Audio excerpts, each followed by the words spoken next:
groups of startups. She's now with you guys. You're the third cohort here. And I just want to tell you that if everybody was like her that you ran into on a daily basis, your life would be really good. All right? So, ladies and gentlemen, Tina Greenbaum. Here we go. So how would you like to have a quiet body and a calm mind? How many? Right? This is the essence. We can think and think and think and think and think, but the body rules. If you're afraid of dogs, let's say, and you see a dog in your periphery vision, your body is going to get triggered before the mind says, oh, dog. True? So we have to be able to control the body and the mind and know which part of us needs the work at the moment. Sometimes we have to think things through, and other times we have to be able to calm ourselves down enough, gather ourselves, get grounded, find that place inside, get our breath nice and long and low, and then we can go. That's power, at least the way that I look at it, because this is, when we talk about empowerment, this is really what it means. It means to be at choice.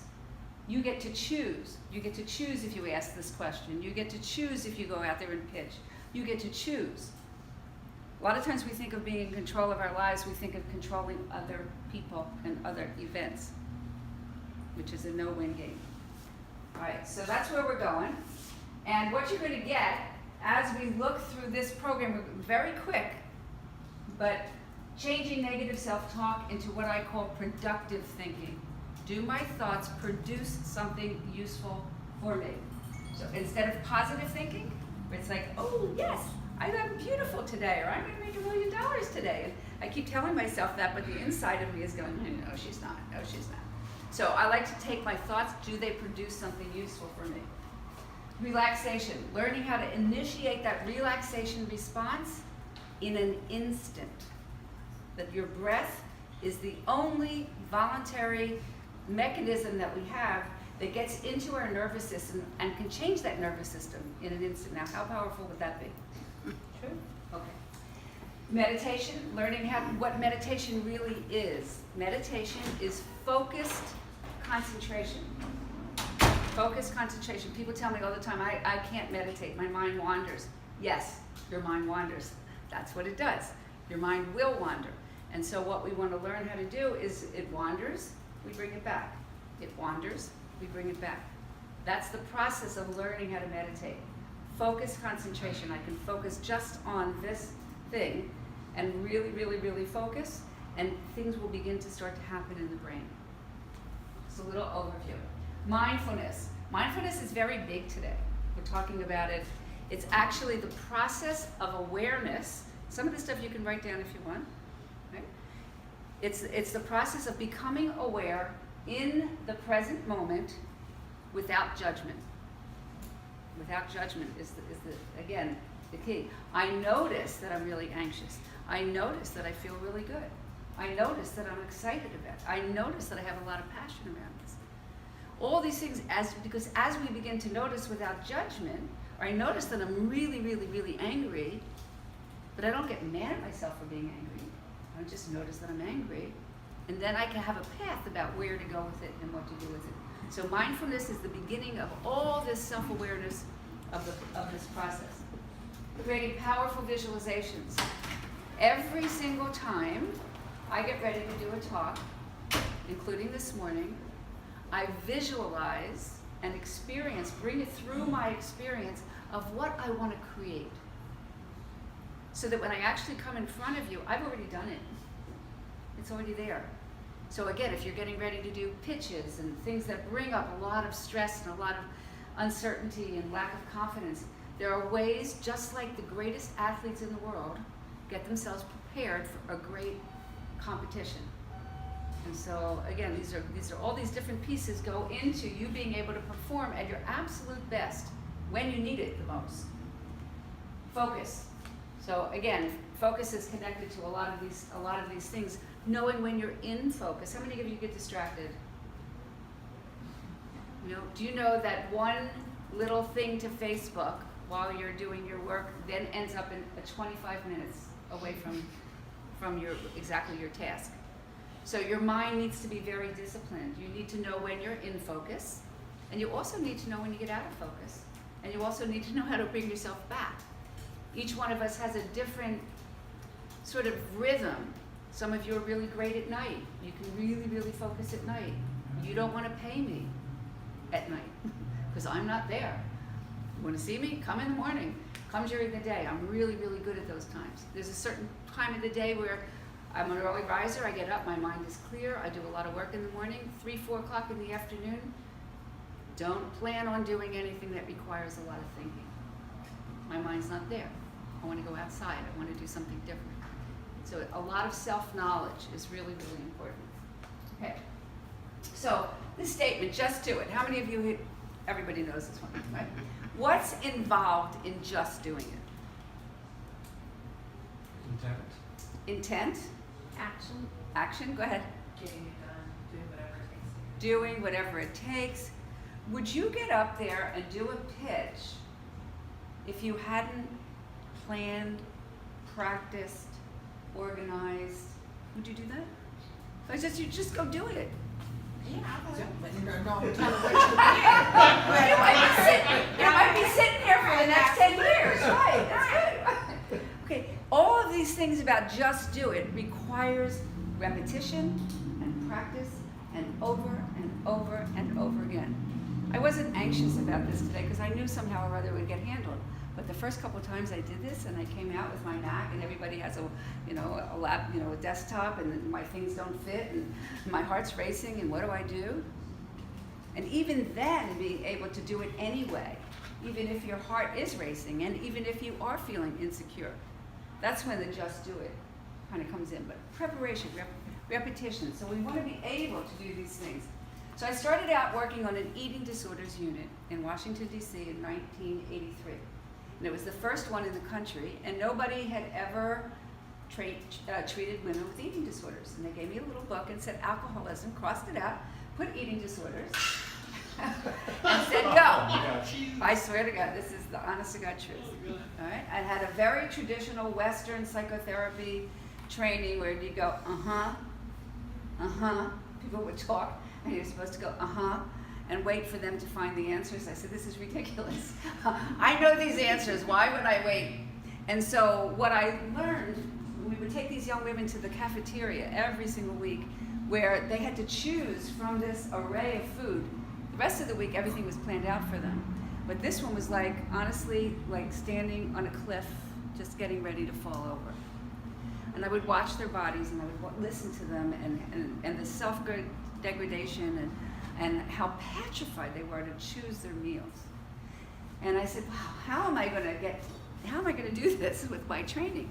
Well, the first clue I got was at a yoga class. How many of you do yoga? So yoga, again, is a mind and a body experience. And what I learned in yoga, when I got into that state of deep relaxation, I said, wow, if I could only get those girls to do this, maybe they wouldn't need their eating disorder. Well, the truth was, I was right. But it took me years to really kind of figure out how do I help somebody calm that body down so much so that they can make good choices and not go into the stress response. Right? All addictions are anxiety-based. All stress is anxiety-based. So here's a nice little definition for stress. I'm going to write this one down. Stress is the perceived amount of control that you think you have or you don't have. The operative word is perceived. So again, if I'm afraid of dogs and those dogs are coming at me, my perception is I have no control at all. They're going to do something terrible to me.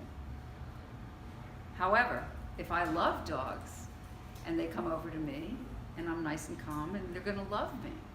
So it's all a matter of perception. And that's the piece that we have a lot of room to move around and to shift. That when we talk about mindset and mindset shift, it's like, well, if I look at it from this point of view, it's a completely different experience. So a lot of times I'll say to my clients, just let's look over here. You're looking this way, and I'm just going to help you turn your head this way. Oh my God. Look at all the possibilities and the options. Completely different universe. So my experience of what really, really good mental health is You want to know what it is? Anybody? Yes. Yes. Okay. It's how flexible can you be. What was 10 seconds ago is no more. I was supposed to start at what time, George, right? Yeah. Okay. Mayor came late, this and that. Done. All right, now we're in the new paradigm, in the present moment, and that's all we have any control over whatsoever. Right? So, this is one of my sons, who was, this is my youngest son, who was a very competitive soccer player. And what I would say a lot of time, when he was younger, I had two of my three boys that were really played soccer at a high level, this one in particular. And when they were, I said, I don't know a lot about soccer, but I know a lot about psychology. So I'd watch them when they were kids, and I'd get them in the car. And if you parents, where you get your kids in the car, and there's no escape, right? So I would say to them, we would talk about it, and I'd say, when you're standing in front of the goal, and you are the one who is supposed to hit the penalty kick, you don't need more practice in kicking that ball, because actually the percentages are in your favor. You should be able, the goalie is just, one person in a very big thing. So theoretically, you should be able to win.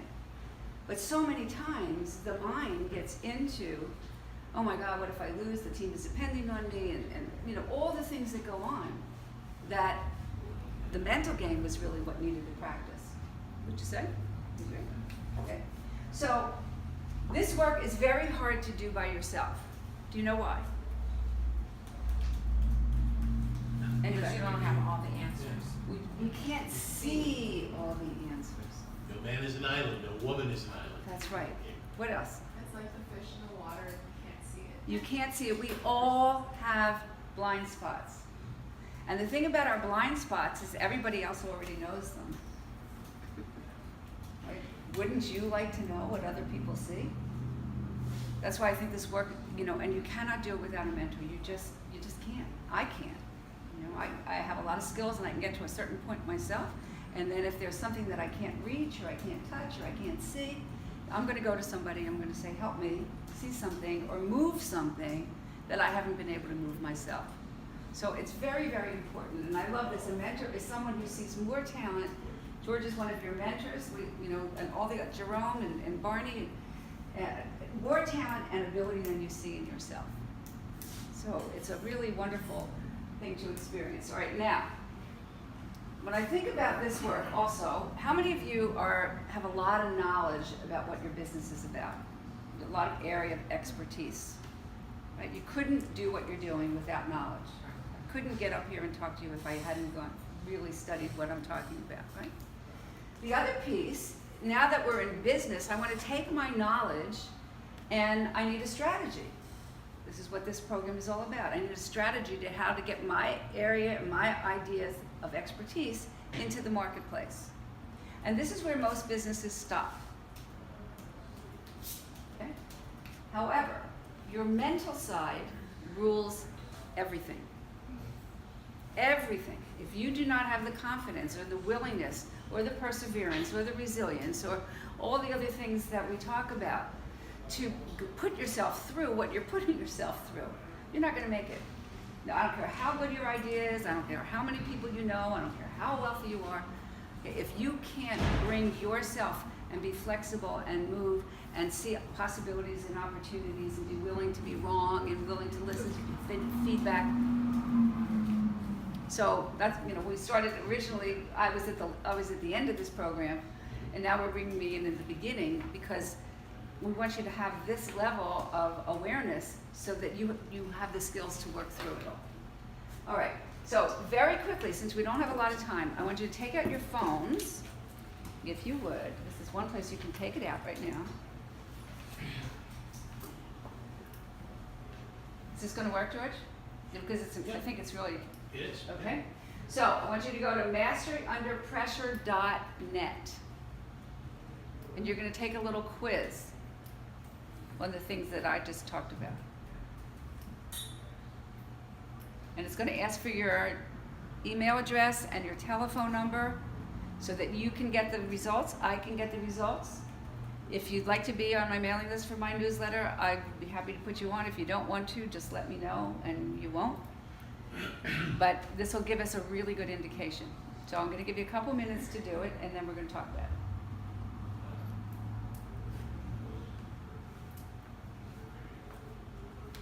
it. So I'm curious, for those of you that are done, what did you notice? What's your name? Pam. Hey, Pam. Areas for opportunity. I love that. Areas for opportunity. Can you be specific? Would you be willing to be specific?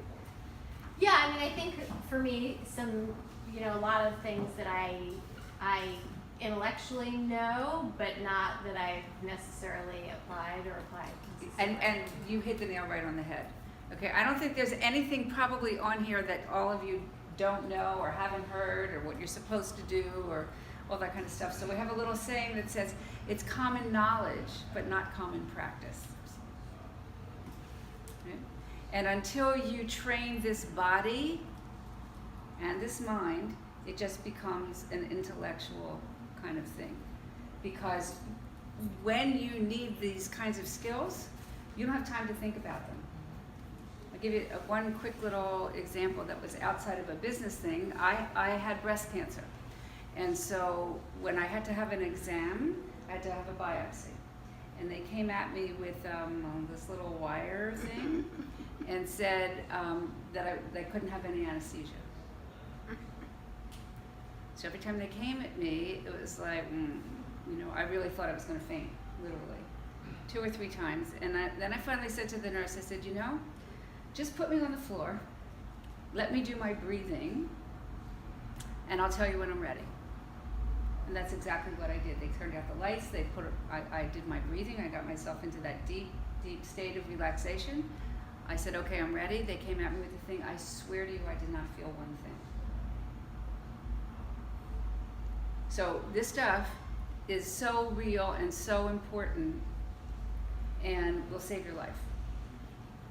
That's just one little time. Okay, but everything, and if you practice it enough, it becomes second nature. So as soon as I start to feel anxious, I'm taking that deep breath and you wouldn't even know it. Sitting on the phone with somebody, sitting in front of somebody, somebody's coming at me, talking about things, and they're giving me things that I don't want to hear, and I'm just taking a nice deep breath. It's very, very powerful. Great, that was great. Who else? Anybody else? Have any living, breathing? Anybody? Oh, I do. But mine's come from, like you said, not being prepared, but I think mine's is just anxiety when I get excited or when, things put me on the spot or whatever. Or, prime example was on Monday. A lot of things started happening and were not going in alignment of what my day should have went. So I found myself having almost like an anxiety attack. Okay, do you hear what she said? Just listen to her language. My day didn't go the way it should have gone. Who says? In my mind. Right, okay? So when we have an expectation is over here and your reality is over here, what's in between? A whole bunch of air, an opportunity. A lot of frustration usually. Right. All right, so every single time you're frustrated, every single time, I will guarantee you, it's because the things are not going the way you want them to go. Right? So again, how quickly can I move? Okay, this is the way it is. This is my reality. There's no should here. This is just the way it is. This is what I've been given. Okay, how can I take charge again? Well, I had to because I've had this for years, so I had to go and sit in a quiet space for a minute, and get my thoughts, get my everything together without any interruption, so that I could come and calm myself and become focused again about what I need to do. So this is a skill, right? And probably if you practice some of the things, some of these things that I recommend, it'll be with you that much quicker, right? Because this is important. Here, let's imagine that this is your buffer, your ability to manage stress. This is how much you can handle. Now, again, different people are in different places. Okay, when we're highly stressed, we don't have a lot of room. So the stress comes along, we have, they call it now in therapy, a window of tolerance. This is how much I can tolerate. If I'm over my tolerance level, I'm now into overwhelm. And then, again, my body is now into a stress response. So everything that we're talking about, all the work that I recommend is all about building this window of tolerance. So when stress comes along, I got a problem. Doesn't take me out. Doesn't take me out. And this is the stuff that is so amazing when you turn around and you're just like, wow, that used to just drive me crazy. And now I'm just like, I'm just doing it. And that's the result of doing these kinds of practice. Anybody else? Yes? I think understanding of yourself being on a subconscious level, which you probably may not notice in the moment. That's right. Looking back, you get it correctly. Yeah. Yeah, I just went through a procedure about 6 weeks ago that I had a knee surgery, and it's funny because my wife has this undying belief in the excellence of surgeons and doctors, which I don't happen to hold. And a lot of it has to do with seeing, what they did to her, And so when I was they were just about ready to put me under, I looked at the surgeon and I said, look, he goes, you got anything to say? I said, yeah, I don't want to be here in 6 months. Get it right. And he goes, well, of course I'm going to get it right. And next thing I know, I was off in La La Land. When I woke up, I was in recovery. But the thing that the expectation set was something that they gave me a fistful of pain medication that they said, well, when the pain kicks in, and the reality was I never felt any pain post-surgery. None. I took Tylenol instead of taking these monster opioids that they gave me and everything like that. So you don't know what to think sometimes when you go through this thing. The one thing I was grateful coming out of it was that recovery was pretty easy in my case, And so, I was going in expecting nothing and expecting that, pain was going to be shooting through the roof. Well, you were expecting the worst. The worst, yeah. It wasn't nothing. Yeah. You were expecting the worst. And in reality, there wasn't any. So it was a nice surprise. That was a nice Real surprise. nice And a lot of times, though, when we expect the worst, you know what we create? Worst. The worst. Worst. Right? Whatever the thinker thinks, the prover proves. If you think it, we make it so. Right. So we have to be very, very careful about what our minds tell us.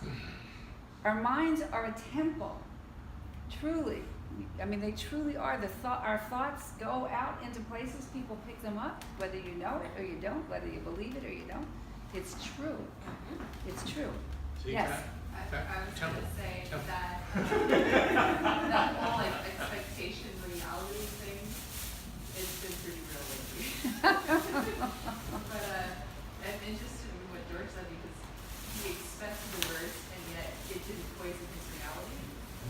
Because I feel like at myself at times I've had to check myself because I think that maybe I over stressed or had too much anxiety Right. about something. So we have to come back all the time to what is the truth. Right? When I went to the doctor and you have to have a biopsy or you have to have this and you've got days to wait or all kinds of things where you have to be able to maintain yourself, and yet the mind is programmed for danger. It is programmed for danger. So that's where we go. So what we're talking about here is higher level functioning. I know that's where my mind goes because that's the most natural thing for it to do, but it's not the truth. The truth is, I don't know. I don't know how I'm going to feel. I don't know what the doctor's going to do.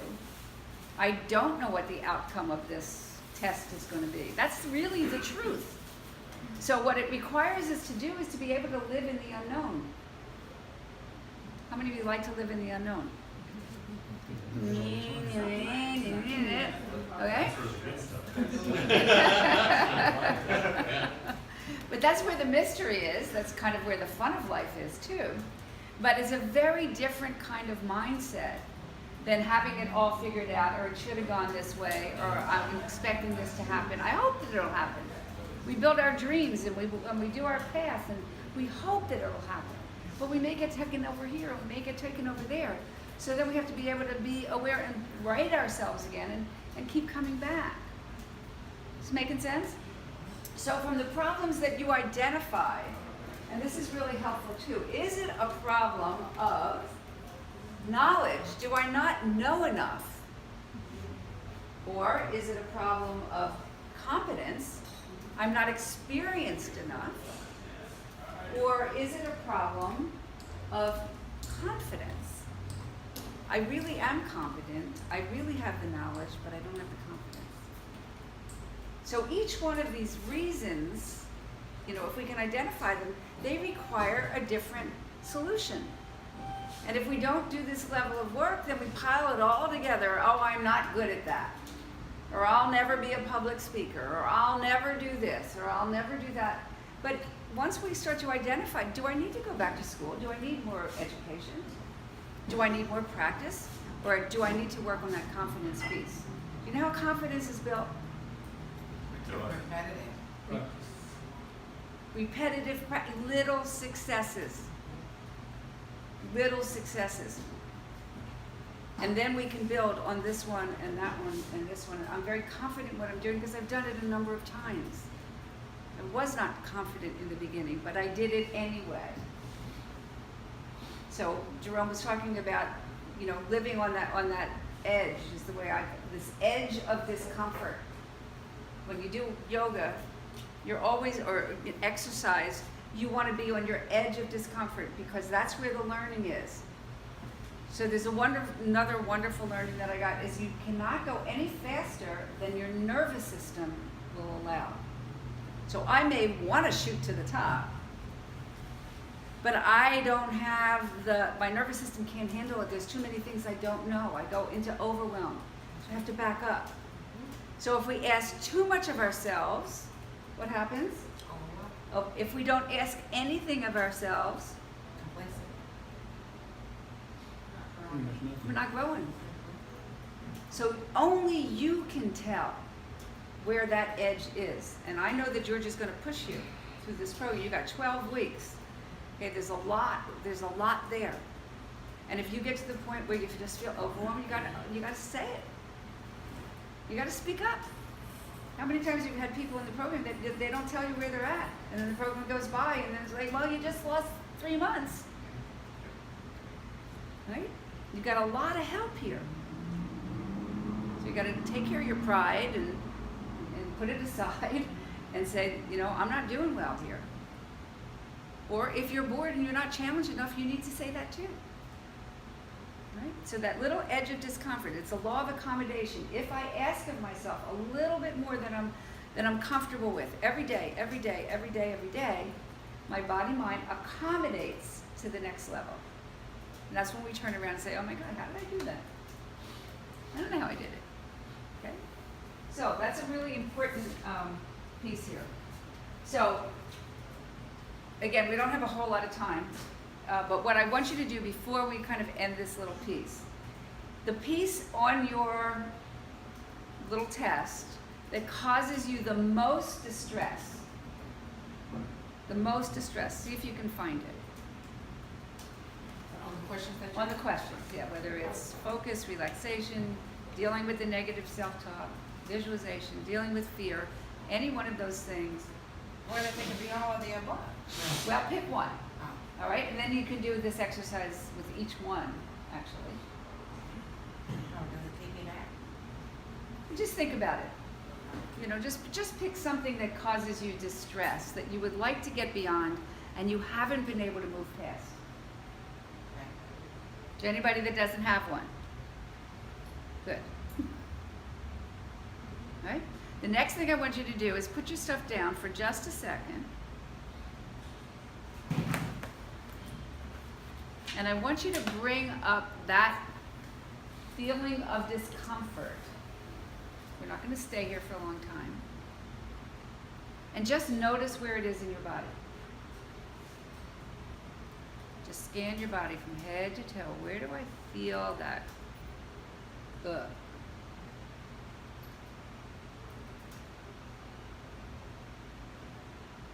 Is there anybody that can't find it? Good. Okay, so open your eyes. And what did you notice? Anybody? Sensation, like how my body feels. Mm-hmm. So she goes like this, right? And things tighten up. Do you feel like you're needing it closing off or? That's the way it feels to you, right? I feel like I'm shutting down and closing off. Anybody else have that kind of experience? Right. Okay. We're either expanding or contracting. And when we're contracting, we're losing that opportunity to be free and easy, even under the highest level of stress. That's the paradox. Calm body, quiet mind, and great performance. Okay, and yet when we get scared, the body's most natural thing to do is to tighten up. Okay? Who else? Anybody else find it someplace? In our throat. Right? Anybody else in the throat? Right? This is really our spiritual voice. This is the one that connects our highest level of what we're thinking and what we're doing, and it's also very connected to the second chakra, to fear. These two things are cousins. So as we clear the fear, the voice opens up. As we speak more, the fear quiets down. They work together. All right, who else? Back of the eyes. Back of the eyes. What do you think that is? Stressing. Stress. A lot of thinking. Thinking. Okay, overthinking, I guess it's. So not having access to the rest of the body, so you're putting a lot of stress right here, and it's very mental. When people ask me what I do, I always say I teach people how to get below the neck, because you have a universe here, a whole system that can work together, that can expand your ability to hold more energy. That's really what the process of transformation is about. It's the process of coming home to yourself, to your highest, best self, and to hold more of life's ambiguities. Life it's not black and white. We want to make it black and white, but it's not. It's good and it's bad. It's right and it's wrong. I mean, look at this crazy country that we're going through right now. And then there's all these amazing, wonderful people that are doing really cool stuff. And, you know, the mayor was just here, and this is going on, and the homelessness and the trash, and then here's this fabulous young man who's, you know, so the world, so we have to be able to hold more and more and more. And the people who are the great sages and the great saints, they can hold a lot. Anybody else? Neck and back. Neck and back. Okay. A lot of stress ends up right here. Your neck and back, tighten up. All right. So you see, just in this tiny little exercise, how your body gives you information, and then diagnostically it helps you to know where to go. How do I solve that problem? Again, we're not going to do it in 35 minutes. And you may want to expand more, but these are just little indicators of how much bigger you're going to need to be in order to do what George is asking you to do. We have to become bigger. If we want to be bigger, have a greater impact on the world, we have to be able to hold more so that we can tolerate. You know, I wish that I had done an incubator 12, 15 years ago, that I'm still learning the things that you're teaching in these 12 weeks. And all the mistakes that I made, and all the money that I lost, and all the people that I depended on and didn't come through, and blah, blah, blah, blah, blah. And I'm still here. I'm still chugging along, all right? Because it takes that level of confidence and commitment and resilience and passion and all those things that you need in order to kind of move through the obstacles, all right? Let me just see if there's anything else. So we talked about focus. It's hard. I get distracted easily, right? So, again, I've got so many really great things, but this is really cool, right? And this will help you. It's a shortcut when you're thinking about focus. God bless. Right? If you think about this first box, right? It represents the conscious mind.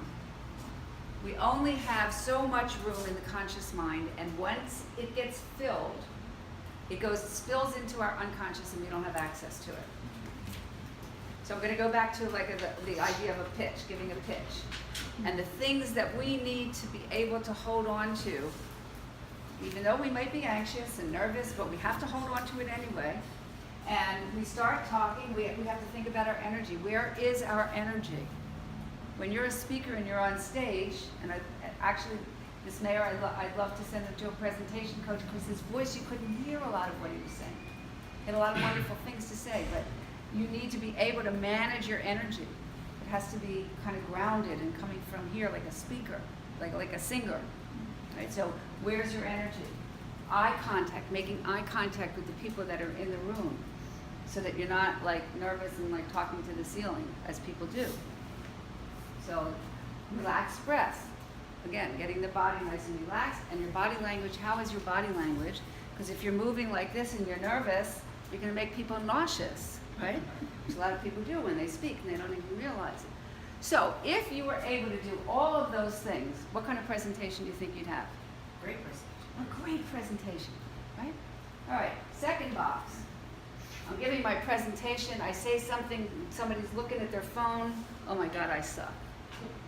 They're not listening to me. All right, now I've lost 25% of my ability to give a good presentation. Right? Then I get lost and people are looking at their phones and they know more about me than I know about myself, and God, that was a really stupid thing. What kind of presentation are you going to give? You only have 100% of your energy available at any one time. Just like I was telling you about my test and when I took it at the beginning of my talk. I only had 100% of my energy. If I spent 1 second wearing, I've lost that ability to have a good test. So noticing when you're being able to manage those thoughts, they're going to come through. They may come through. I watch somebody, are you with me? I may be seeing you're not with me. Okay, well, I got to go anyway. If I get attached to you, and I'm worried that you're not paying attention to me, I've lost my ability to perform. That's right. Right? So these are things that if you want to give, this is about peak performance. Okay? And just quickly go on, see if there's anything else. Problem number 2, positive thinking. I talked a little bit about. Doesn't work. Who was that most awesome person today? Positive thinking is, I call it highly overrated. Because again, it doesn't hold all of the things. If you say no negative thoughts allowed, what does your body do? Your mind starts thinking about it.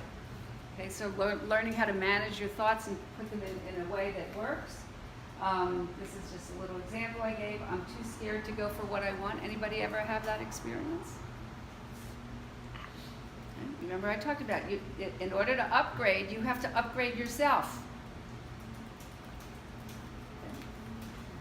And fear is the only thing that gets smaller as you get closer. We didn't get a lot of time to talk about it, but this is a huge, huge, huge topic. Mm-hmm. And using fear as your greatest teacher.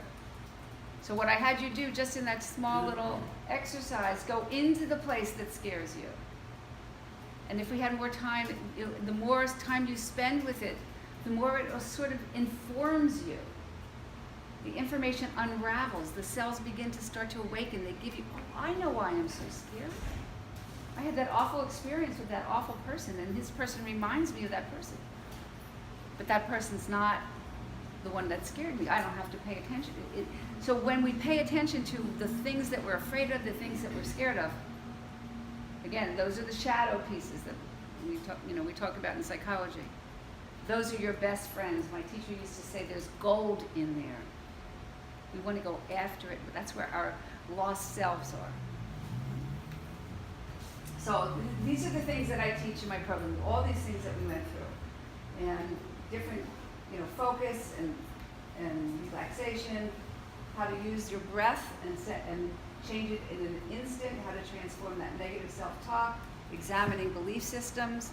I should have. Every time we say I should, we're down into a belief system that we think we're going to make something true. It may or may not be true. So that needs a lot of examining. coping with fear, creating powerful visualizations. So I invite you to join my Facebook group. It's called Mastery Under Pressure Community. I also invite you, if in fact you want to talk more, for a 30-minute consultation, but you have to tell me today that you want to do it, and you have to book it by next week. Okay? And then my book is, if anybody is interested in buying the book, and it teaches the whole program, I'm offering today for $10, and just let me know and I'll order it for you. 'Cause I don't have copies. And that is it. Thank you.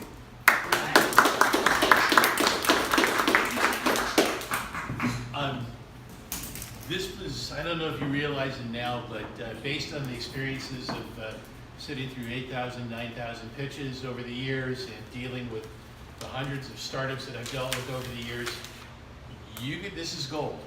Everything that came your way today to be able to help you scale. There are three really important progressions that you're going to make as an early stage startup. One is you're going to launch, and what's that going to entail? It's a website, social media presence, letting the world actually start to test your products. You're not going to sell somebody your products until they test your products. And if you're selling on a B2B scale, that means you got to go find a couple of dozen companies to test your products. And if you have a B2C offering, you better go find 100 people to test your products. Those are the only ways you're going to get the metrics and analytics to be able to figure out, is there a market for this thing that I'm building? That's it. It's really, really clear. But as you go from beta into launch, so that you actually start generating revenue with the products or services that you have, every single thing that came out of Tina's mouth and everything are going to come to play on a daily, weekly, monthly basis. The bigger you get, the harder it's going to get. And I wouldn't even call it harder. I just call it more challenging. And it's going to be up to you to go down one of two roads: effectiveness or ineffectiveness. And you're going to know when it ain't working. And then when it's not working, you got to kind of go back and start looking. And start with number one. Don't blame it on anybody else. Don't blame it on the market. Don't blame it on your products. Don't blame it on your services. Start thinking about yourself and how you can get better and become more effective, or i.e. more successful. Okay? All right? So let's everybody head for the conference room. There's food there that's been provided by Sydney. We're not eating pizza today. So